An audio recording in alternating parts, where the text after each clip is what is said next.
Hello everyone, welcome to my channel.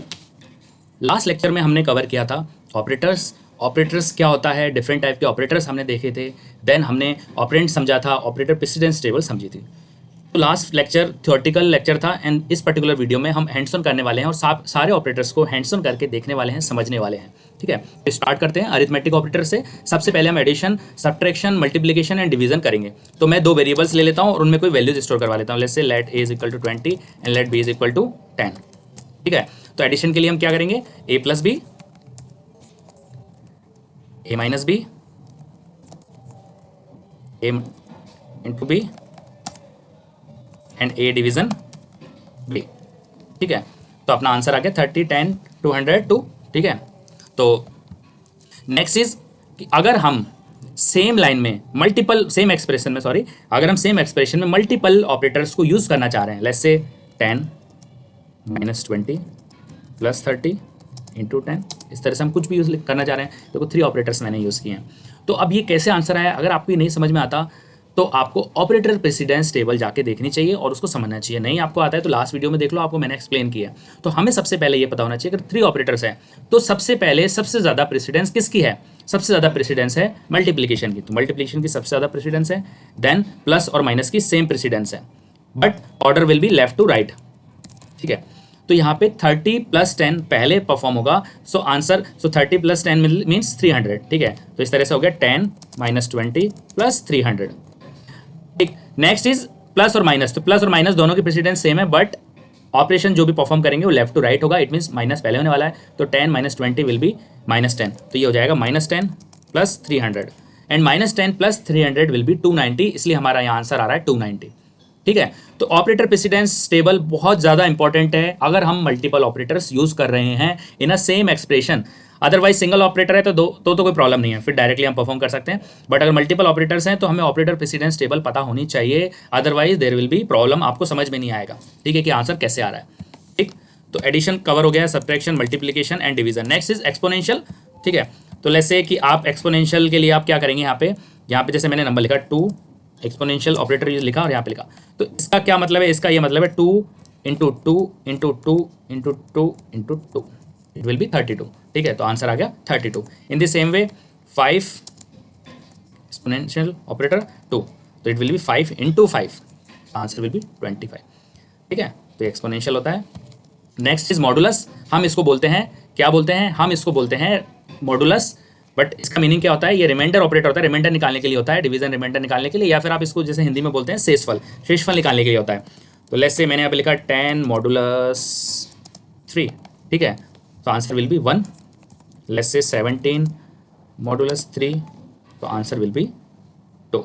जिसको reminder नहीं आता है, रिमाइंडर क्या होता है कि कोई भी नंबर में आप जब डिवीजन करते हैं तो पूरा पूरा डिवाइड कितनी बार हो गया है, लेट्स से ये 15 तक तो पूरा पूरा डिवाइड हो गया है, कितना बचा रिमाइंडर 2, मतलब कितनी वैल्यू बची जिसमें पूरा पूरा डिवाइड नहीं हो पाया है, वो है 2, तो आंसर विल बी 2। तो पूरा डिवाइड होने के बाद जो नंबर बच रहा है that will be our answer, उसको रिमाइंडर बोलते हैं। ठीक है, तो ये आपको समझ में आ गया।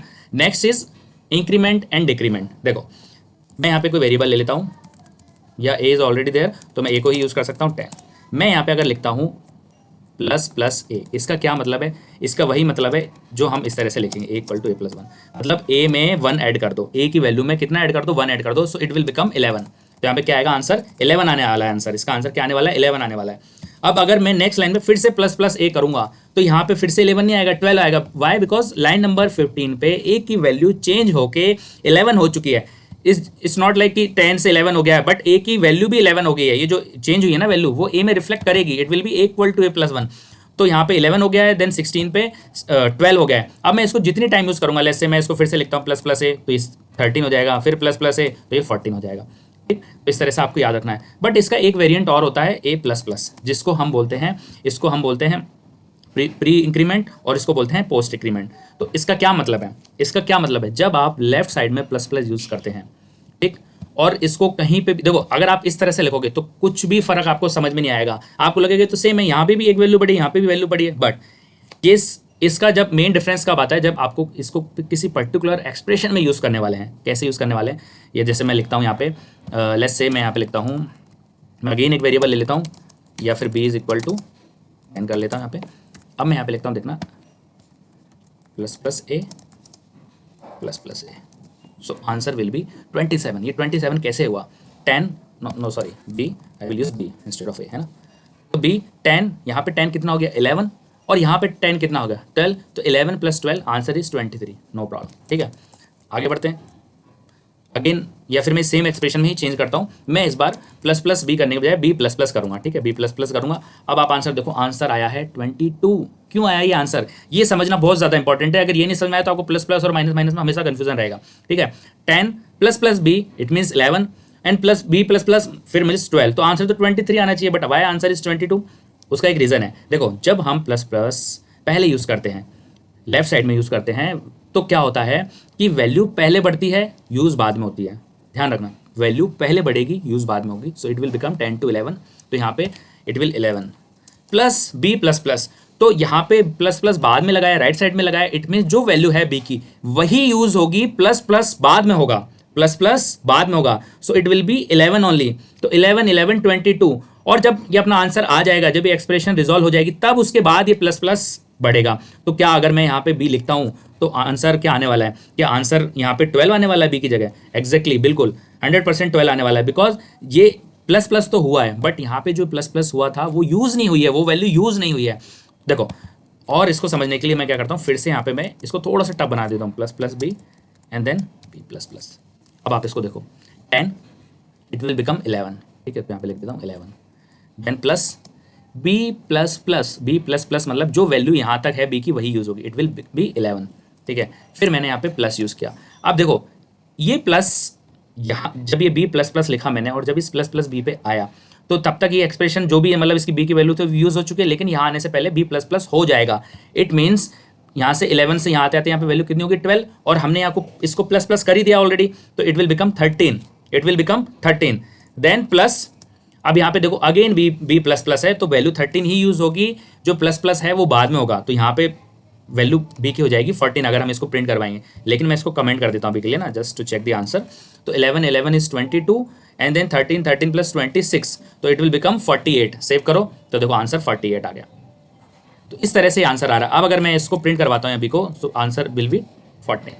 ठीक है, तो हमारा आंसर मैच हो गया है। तो इस तरीके से आपको याद रखना है, प्लस प्लस पहले यूज़ कर रहे हैं, it means left side use कर रहे हो, तो वैल्यू जो भी बड़ी हुई वैल्यू है, इंक्रीमेंट वाली जो वैल्यू है वो यूज़ होगी। बी प्लस प्लस अगर आप बाद में यूज़ कर रहे हैं, पोस्ट में यूज़ कर रहे हैं या राइट साइड में यूज़ कर रहे हैं, देन बड़ी हुई वैल्यू यूज़ नहीं होगी, जो एक्चुअल वैल्यू है वही यूज़ होगी। बट उससे आगे आप कहीं पे भी यूज़ करते हैं, नेक्स्ट लाइन में या सेम एक्सप्रेशन में आगे किसी ऑपरेटर को यूज़ करके आप उसको यूज़ करते हैं, उस वेरिएबल को अगेन, तो आपको बड़ी हुई वैल्यू मिलेगी, बट उस पर्टिकुलर प्लेस पे आपको बड़ी हुई वैल्यू नहीं मिलेगी। In the same way minus minus, जिसको हम डिक्रीमेंट भी बोलते हैं, वो भी सेम वे में काम करता है। तो मैं जस्ट इसको कॉपी कर देता हूँ, ठीक है, और यहाँ पेस्ट कर देता हूँ। ठीक, और यहाँ पे 10 हो गया। अब मैं इसको माइनस माइनस कर देता हूँ, जस्ट टू अंडरस्टैंड। ठीक, ये बी हो गया, यहाँ पे माइनस माइनस, यहाँ पे भी माइनस माइनस, यहाँ पे भी माइनस माइनस। हम आंसर वेरीफाई कर लेंगे अभी कि आंसर सही आ रहा है कि नहीं आ रहा। So A is equal to 10 minus minus A. देखो लाइन नंबर 24, सो नहीं, लाइन नंबर 26 पे मैंने प्रिंट करवाया, तो 10 minus minus A it will become 9 and then it will become 8। तो लाइन नंबर 26 पे क्या आंसर आना चाहिए? तो 8। देखो यहाँ आ रहा है 8 आंसर। ठीक, फिर B is equal to 10 minus minus B, minus minus B means यहाँ पे यूज होगा 9। ठीक, बी माइनस माइनस मतलब 9 ही यूज होगा, लेकिन माइनस माइनस बाद में होगा। तो इस लाइन से आने से पहले ये 8 हो चुका है, और फिर से माइनस माइनस कर दिया, तो it will become 7 and then B minus minus, तो 7 ही यूज होगा। ठीक है, लेकिन यहाँ जब हम प्रिंट करवाएंगे तो इसकी वैल्यू प्रिंट होगी 6। ठीक, अब 7 प्लस 7 14 एंड 9 और 9 18, 18 plus 14 answer is equal to 32। तो इस तरीके से अपना plus plus and minus minus, pre increment और पोस्ट इंक्रीमेंट इस तरह से याद कर मतलब वर्क करता है। ये हमें याद रखना है। ठीक, इसमें कंफ्यूज नहीं होना है कि किस तरह से काम करता है। तो इंक्रीमेंट डिक्रीमेंट भी अपना कवर होता है एंड अरिथमेटिक ऑपरेटर भी अपने फिनिश होता है।